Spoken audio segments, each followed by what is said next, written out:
Hello friends, welcome to VTeach Academy.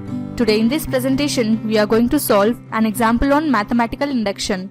So let us prove 4 cube plus 8 cube plus 12 cube plus so on up to n terms is equal to 16n square into n plus 1 whole square.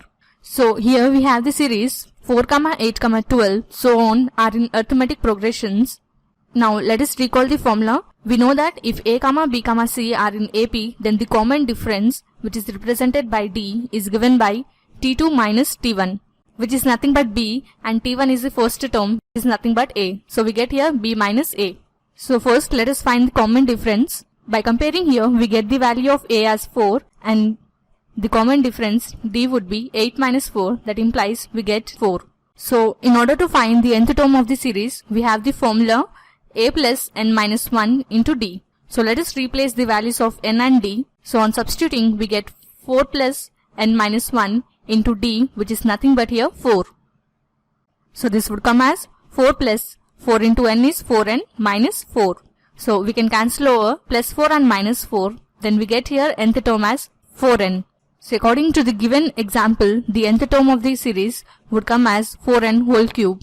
So P of n would be 4 cube plus 8 cube plus 12 cube plus so on 4n whole cube is equal to 16n square into n plus 1 whole square.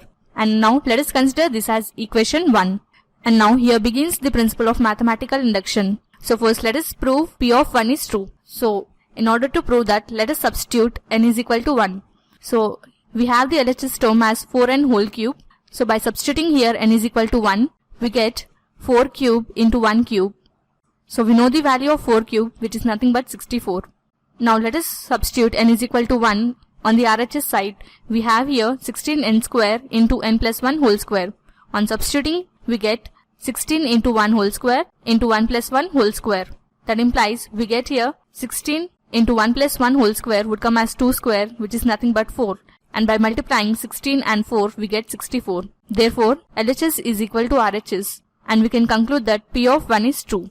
Now let us prove P of n plus 1 is true. So in order to prove that, let us substitute n is equal to n plus 1. So on substituting, we get 4n whole cube. That implies we get here 4 into n plus 1 whole cube. So this would be the next term of the series. And now by adding both sides with 4 into n plus 1 whole cube of the equation 1, we get P of n as 4 cube plus 8 cube plus 12 cube plus so on plus 4n cube plus 4 into n plus 1 whole cube is equal to 16 into n square into n plus 1 whole square plus 4 into n plus 1 whole cube. Now let us simplify the RHS terms. So we can write this as 16 into n square into n plus 1 whole square plus 4 cube into n plus 1 whole cube. That implies we get here 16n square into n plus 1 whole square plus 4 cube, which is nothing but 64 into n plus 1 whole cube. Now let us take 16 into n plus 1 whole square as a common factor from both the terms. So we get here 16 into n plus 1 whole square into n square plus 4 into n plus 1. So we can write this as 16 into n plus 1 whole square into n square plus 4 into n is 4n plus 4. So we observe that n square plus 4n plus 4 is in the form of a plus b whole square. So writing this in the form of formula, we get here 16 into n plus 1 whole square into n plus 2 whole square. So we can write this as 16 into n plus 1 whole square into n plus 1 whole square.